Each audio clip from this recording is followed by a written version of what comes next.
नमस्कार, आप देख रहे हैं सवाल इंडिया का। मैं हूं अखिलेश शर्मा। शुरुआत करें महाराष्ट्र से आ रही एक बड़ी खबर से, जहां पर महाराष्ट्र विधानसभा चुनाव के प्रचार के दौरान गृह मंत्री अमित शाह के हेलीकॉप्टर की जांच की गई। हिंगोली विधानसभा में अमित शाह ने कहा कि चुनाव आयोग ने मेरे हेलीकॉप्टर की भी जांच की है। बीजेपी निष्पक्ष चुनाव और स्वस्थ चुनाव प्रणाली में विश्वास रखती है और माननीय चुनाव आयोग द्वारा बनाए गए सभी नियमों का पालन करती है। साथ ही उन्होंने कहा कि एक स्वस्थ चुनाव प्रणाली में हम सभी को अपना योगदान देना चाहिए और भारत को विश्व का सबसे मजबूत लोकतंत्र बनाए रखने में अपने कर्तव्यों का पालन करना चाहिए। दरअसल प्रचार के दौरान शिवसेना यूबीटी के प्रमुख उद्धव ठाकरे ने अपने हेलीकॉप्टर की जांच के बाद नाराजगी जाहिर की थी और चुनाव आयोग पर आरोप लगाए थे। उद्धव ठाकरे के समर्थन में कई विपक्षी नेताओं ने भी सवाल खड़े किए थे।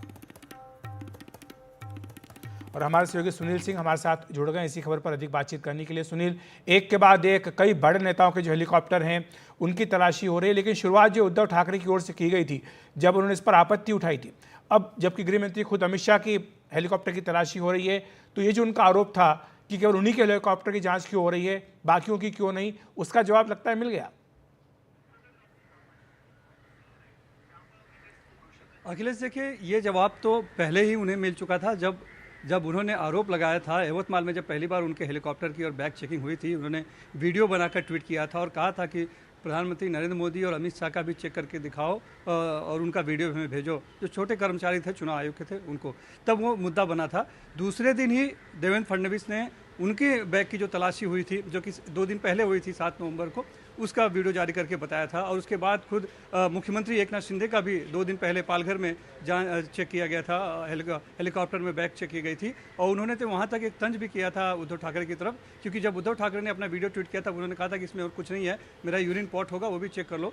तब एकनाथ शिंदे ने कहा था कि चेक कर लो, इसमें कपड़े हैं, यूरिन पॉट नहीं है। तो ये जो हेलीकॉप्टर में बैग चेकिंग का जो मुद्दा है, हेलीकॉप्टर जैसे लैंड करता है सभाओं में, ये एक तरह से मुद्दा बन चुका है महाराष्ट्र के इस विधानसभा चुनाव में। और ये उद्धव ठाकरे के उस वीडियो के बाद बना। उसके बाद अजीत पवार ने भी अपने बैगों की तलाशी के वीडियो जो है कि वीडियो पोस्ट किए। सभी बड़े नेता कर रहे हैं और विपक्ष ये कह रहा है कि ये जो अब सत्ता पक्ष के लोग जो अब वीडियो जारी कर रहे हैं और उनके बैगों की तलाशी हो रही है, तो ये उद्धव ठाकरे ने जो उसने वीडियो जो है ट्वीट किया था बनाकर, उसी का ये असर है। वरना चुनाव आयोग में क्या मजाल है कि वो इस तरह से सत्ताधारियों की बैग चेक कर सके। तो ये बड़ा एक मुद्दा बन गया है और जो इसलिए अब लगातार सत्ता पक्ष के लोग भी जब भी उनकी बैग चेकिंग होती है तो उसका वीडियो एक जारी कर दे रहे हैं। हालांकि वो उस मजाकिया लहजे में या उस तरह का नहीं करते हैं, लेकिन ये जरूर मैं बताना चाहूँगा, इसके बावजूद 2 बार उन्होंने वीडियो ट्वीट किया था, उसके बाद सत्ताधारियों के वीडियो आने शुरू हो गए कि उनकी बैगों की तलाशी हुई है। उसके बावजूद कल फिर एक बार उद्धव ठाकरे ने एक वीडियो जो है अपना ट्वीट किया था और ये बताया और ये दिखाने की कोशिश की थी कि देखो चेक हो रहा है, चेक करो, आप अच्छे से चेक करो, लेकिन सत्ताधारियों का भी चेक होते रहना चाहिए और ये सबके हित में है। इस तरह की बात उन्होंने करने की कोशिश की थी। तो बहरहाल इस वीडियो चेकिंग, बैग चेकिंग की जो बात है, इसका क्रेडिट अगर कोई ले रहा है तो विपक्ष ले रहा है फिलहाल। लेकिन सुनील, जिस दिन उद्धव ठाकरे का वीडियो पहली बार आया था उसी दिन चुनाव आयोग के सूत्रों की ओर से कहा गया था कि इस साल भी लोकसभा चुनाव जब हो रहे थे तब बिहार में 2 बार, पहली बार गृह मंत्री अमित शाह के और बाद में बीजेपी अध्यक्ष जेपी नड्डा के हेलीकॉप्टर की तलाशी ली गई थी। और इसी तरह जब उद्धव ठाकरे का हेलीकॉप्टर का जब उन्होंने अपना वीडियो डाला था, उसके बाद भी देवेंद्र फडणवीस की ओर से बयान आया था कि उनके हेलीकॉप्टर की भी तलाशी इससे पहले हो चुकी है। ये अलग बात है कि उन्होंने उद्धव ठाकरे की तरह अपना वीडियो बना करके नहीं डाला था। जी बिल्कुल, देखिए, सत्ता पक्ष ने उसको मुद्दा नहीं बनाया, मुद्दा विपक्ष ने बनाया और खास करके उद्धव ठाकरे ने बनाया।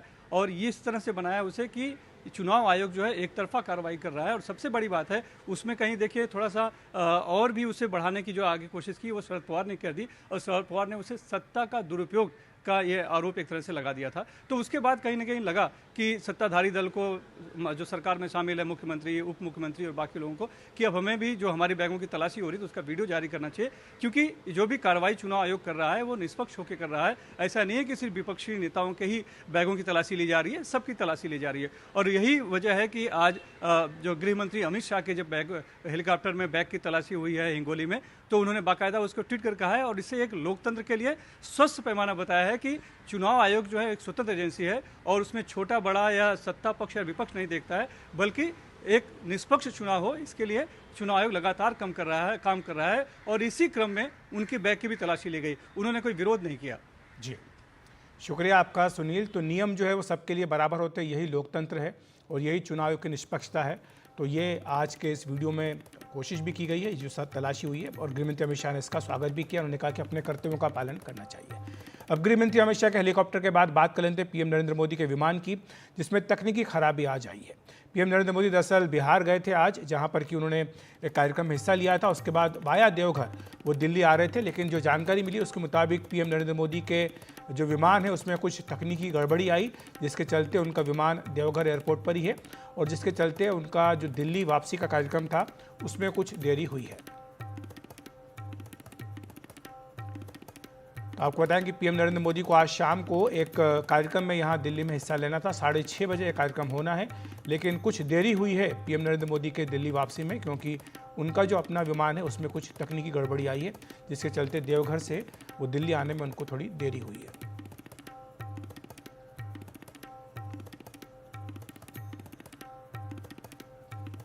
और हमारे सहयोगी विकास भदौरिया हमारे साथ जुड़ गए फोन लाइन पर इसी खबर पर बातचीत करने के लिए। विकास, क्या कार्यक्रम था पीएम नरेंद्र मोदी का और कहां से आ रहे थे, इसके चलते अब ये देरी की बात कही जा रही है?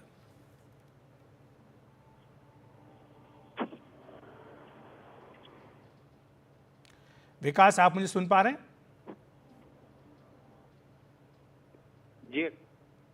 जी, तो ये पीएम नरेंद्र मोदी के विमान में तकनीकी खराबी की खबर आई है। पीएम नरेंद्र मोदी का क्या कार्यक्रम था, कहां से आ रहे थे, और दिल्ली में क्या कार्यक्रम उनका है जिसके लिए अब उनको थोड़ी देरी हो जाएगी? देखिए अखिलेश, प्रधानमंत्री बिहार के दौरे पर थे और साथ में उनका झारखंड में भी कार्यक्रम था, और इसके लिए उनका विमान देवघर ही उतरा था। देवघर से ही वो जमुई गए थे, जहां पर बिरसा मुंडा के उपलक्ष्य में कार्यक्रम था जिसमें उन्होंने हिस्सा लिया, और उसके बाद वापस उनको हेलीकॉप्टर से देवघर लौटना था, जहां से अपने विमान से वापस दिल्ली की राह पकड़नी थी। लेकिन जब देवघर प्रधानमंत्री नरेंद्र मोदी पहुंचे, अब से तकरीबन 1 घंटे पहले, तब ये तकनीकी खामी वहां पर जो इंजीनियरिंग स्टाफ था और पायलट था उसको ये पता चली, और उसके बाद कोशिश की गई इस तकनीकी खामी को दूर करने की। लेकिन अभी ताजा खबर ये आई है कि प्रधानमंत्री नरेंद्र मोदी के लिए दिल्ली से एक दूसरा विमान भेजा जा रहा है, और इस बीच उस तकनीकी खामी को विमान में जो देवघर में मौजूद है उसको भी दूर करने की कोशिश की जा रही है। अगर ये तकनीकी खामी पहले पूरी हो जाएगी तो प्रधानमंत्री अपने देवघर में मौजूद विमान से वापस लौटेंगे, अन्यथा जो दिल्ली से विमान भेजा गया है उससे प्रधानमंत्री दिल्ली वापसी करेंगे। इस बीच विकास, कांग्रेस की ओर से आपत्ति भी जताई जा रही थी कि जो राहुल गांधी का हेलीकॉप्टर है उसको 2 घंटे रोक करके रखा गया देवघर एयरपोर्ट पर, उसको परमिशन नहीं दी गई। तो ये जानकारी बताई जा रही है कि शायद इसीलिए ऐसा हुआ, क्योंकि पीएम नरेंद्र मोदी का जो विमान था वो समय पर उड़ान नहीं भर सका। जी हाँ, देखिए अखिलेश, आपको पता है, आप लंबे समय से प्रधानमंत्री कार्यालय कवर करते रहे हैं कि जब भी प्रधानमंत्री का विमान होता है या प्रधानमंत्री का रूट होता है, खासतौर पर एयर रूट होता है, तो उस इलाके को नो फ्लाई जोन घोषित कर दिया जाता है। ऐसी सूरत में जब तक प्रधानमंत्री का विमान टेक ऑफ नहीं हो जाता और एक समुचित सुरक्षित दूरी पर नहीं पहुंच जाता, तब तक किसी दूसरे विमान को उड़ान भरने की इजाजत नहीं होती है। और इसी सिलसिले में राहुल गांधी का जो हेलीकॉप्टर रोका गया होगा संभवतया, और जो कांग्रेस आरोप लगा रही है वो निश्चित रूप से उनको भी इस बात की प्रोटोकॉल की जानकारी, लंबे समय तक सरकार में वे रहे हैं कि किस तरह के प्रधानमंत्री के लिए एयर प्रोटोकॉल होते हैं। जी, शुक्रिया आपका विकास इस तमाम जानकारी के लिए। तो विकास हमें जानकारी दे रहे हैं कि पीएम नरेंद्र मोदी के विमान में तकनीकी गड़बड़ी आई, जिसके चलते वो उड़ान नहीं भर पाए थे। देवघर से उन्हें दिल्ली आना था।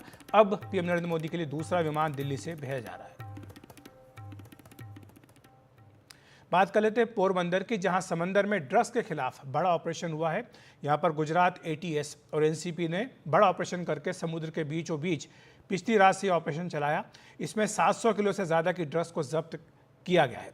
ईरानी बोट से ड्रग्स लाई जा रही थी। आईएमबीएल के रडार में आने से ड्रग्स पकड़ी गई है।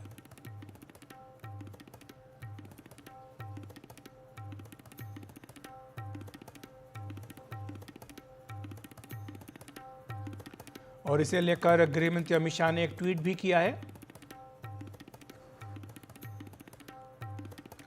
गृहमंत्री अमित शाह ने लिखा है कि नशा मुक्त भारत के लिए पीएम नरेंद्र मोदी जी के विजन के अनुरूप हमारी एजेंसियों ने आज एक अंतर्राष्ट्रीय ड्रग्स तस्करी गिरोह का भांडाफोड़ किया और गुजरात में 700 किलो प्रतिबंधित मेथ जब्त किया।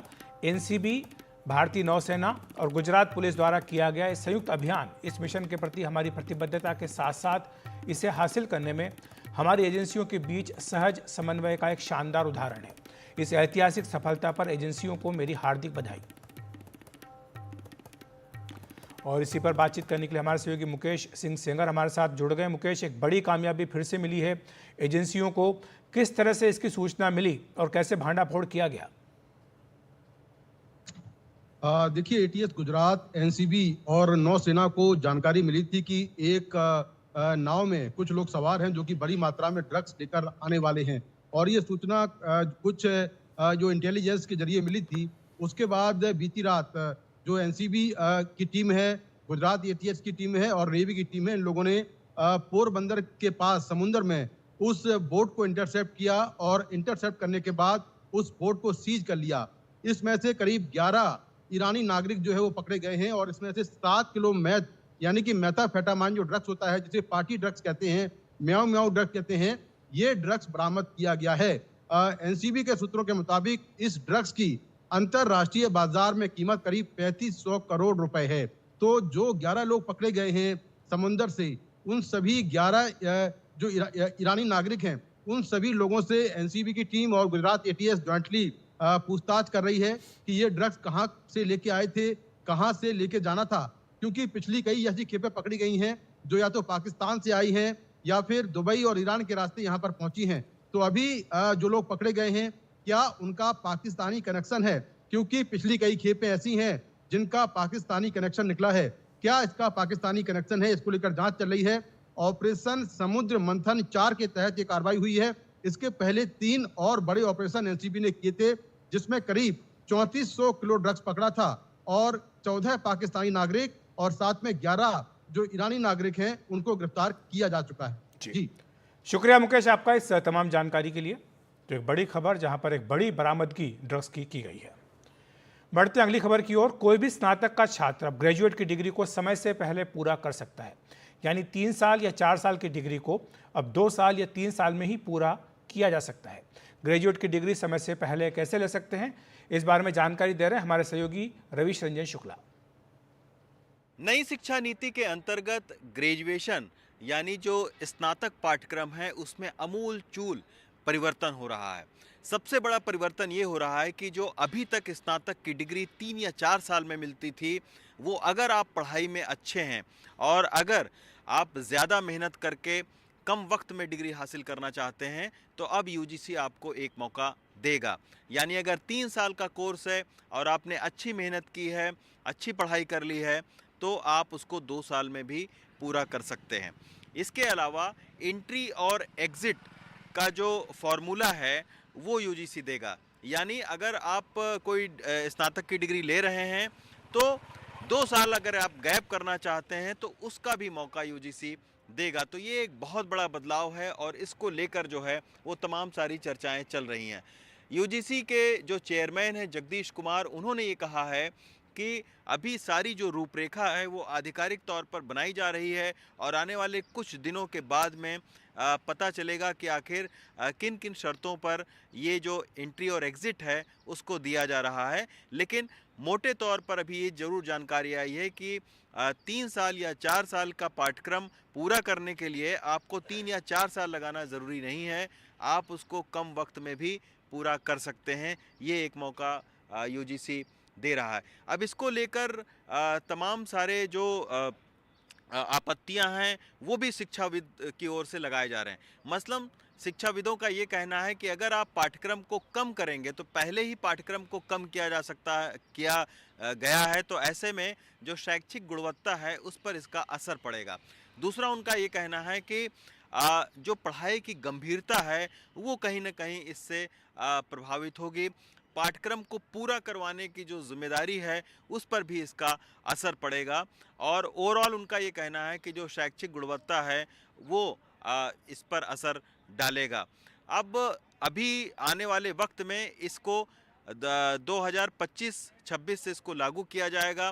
तो अभी जब विस्तार से जब यूजीसी इसका नोटिफिकेशन निकालेगी तो इसमें तमाम सारी शर्तें पता लगेंगी कि आखिर स्नातक कोर्स को आखिर जल्दी कैसे पूरा किया जा सकता है और अगर थोड़ा देर से आप पूरा करना चाहते हैं तो उसके लिए किन शर्तों की ज़रूरत होगी। दिल्ली से पवन कुमार के साथ रविश रंजन शुक्ला, एनडीटीवी इंडिया। बाबा सिद्दीकी मर्डर मामले में गिरफ्तार शूटर शिव कुमार गौतम ने पूछताछ में खुलासा किया है। ये भी कहा है कि लॉरेंस बिश्नोई गैंग के शूटरों के निशाने पर है आफ्ताब पूनावाला। श्रद्धा वालकर मर्डर का मुख्य आरोपी आफताब की भी हत्या करनी है, यह खुलासा किया गया है। फरार आरोपी शुभम लोनकर ने शिव कुमार को इस बारे में जानकारी दी थी। श्रद्धा मर्डर केस का आरोपी आफताब पूनावाला अभी तिहाड़ जेल में बंद है। इस खबर के बाद तिहाड़ जेल प्रशासन आफताब की सुरक्षा को लेकर अलर्ट पर आ गया है।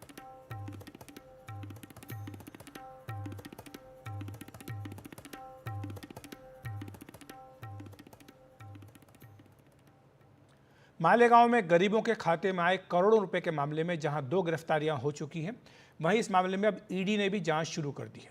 मालेगांव के गरीब किसान और मजदूरों को किसने कैसे बरगलाया और कहां से और क्यों उनके खातों में करोड़ों रुपए आए, इसके लिए एनडीटीवी संवाददाता सुनील सिंह ने बात की उन पीड़ित युवकों से। मालेगांव में जिन 12 युवकों के दस्तावेज लेकर उन्हें बरगला कर फर्जी अकाउंट खोले गए, ये उनके नाम पे कंपनियां खोली गई, वो युवक इस समय मेरे साथ हैं। और ख़ास करके वो गणेश मिसाल, जो कि इस मामले में जो आरोपी है सिराज, जो गिरफ्तार भी हो चुका है, उसके कोल्ड ड्रिंक की दुकान पर सब डिलीवरी का काम किया करते अपने टेम्पो से। पहले इनसे ही बात करते हैं कि कैसे शुरुआत हुई। अच्छा, आप सिराज के यहाँ पे आपको कैसे आप जानते हैं, कैसे उससे मिले थे और किस तरह से उन्होंने आप लोगों के फर्जी दस्तावेज ले लिए? मेरी गाड़ी थी, मेरी गाड़ी वहाँ पे चलती थी, उसके पास कोल्ड ड्रिंक वगैरह उसका भाड़ा वगैरह मैं करता था उसका। तो मेरे को अभी 2 महीने बाद बोला था मेरे को कि मैं मक्का खरीदी कर रहे हो, तो मेरे को अकाउंट लग रही, तुम्हारे अकाउंट पे जो पेमेंट आएगा तुम शेतकरी को निकाल के दे देने का। 50-60 हज़ार रुपये बोला था मेरे को, और तुमको मक्का अपना मार्केट कमेटी में जॉब लगा दूंगा। तो आपने सभी अपना दस्तावेज दे दिए?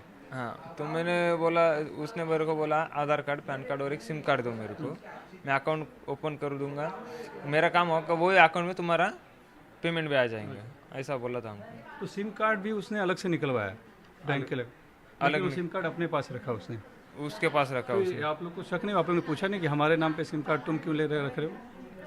पूछा था, वो बोला था हमारा काम हो गया, ओटीपी आएगा, 2 दिन में तुम्हारे को दे दूंगा। उसने 2 दिन दिया नहीं हमको, सिम कार्ड दिया ही नहीं सिम कार्ड। वो बोलता था, जब हमने बोला सिम कार्ड दो तो वो बोलता कल दूंगा परसों, ऐसा करता था वो। तो कुछ पैसे भी दिए थे उसने आप लोग को? अकाउंट के लिए 5 रुपये दे, वो फोटो वगैरह निकालने के लिए, सिम कार्ड निकालने के लिए, इसलिए दिए थे पैसे। तो उसने सिर्फ आपको अप्रोच किया और लोगों को कैसे जोड़ा उसने? मेरे को बोला था मेरे को और 4-5 अकाउंट दो, तो मैंने मेरे दोस्त को बोला था सबको कि अकाउंट, एक मार्केट कमेटी में जॉब लगने वाली है, एक जन अकाउंट मांग रहा देती क्या, उसने सबने दिया था। तो ऐसे 12 युवक आप लोग जमा कर लिए? 12 लड़के। क्या करते हैं जिनके जो सब लोग हैं, आप लोग करते क्या है? बाकी लोग कुछ खेती का काम करते हैं, कोई शिक्षण कर रहे हैं। सब मालेगांव में? मालेगांव के सब।